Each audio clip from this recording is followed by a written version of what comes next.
Се наоѓаме во Музеот на Народната банка на Република Северна Македонија, во кој се изложени монети од најразлични периоди на македонската историја. Од античките кованици до денешниот денар, секој од нив сведочи за богатата историја на нашата земја. Во продолжение ќе дознаеме како се чуваат овие вредни артефакти и како се представени тука.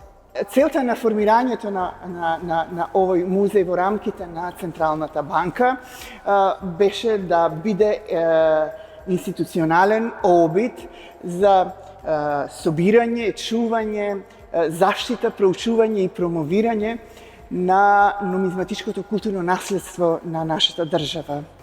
Нашата збирка брои околу 23.000 примероци на различни пари. Најстарите парични изданија им припаѓаат на пајонските племенски заедници, што е населувале оваа територија, особено дероните и лајаите.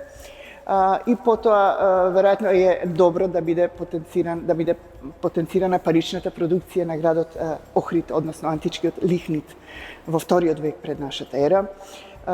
Ковницата, монетарницата во античкиот римски град Стоби, но производството на златни пари во антиката го доживува својот значаен почеток благодарение на монетарната реформа на Филип II Македонски во средината на 4 век пред нашата ера, кога започнува производството на златни статери и нивни фракции.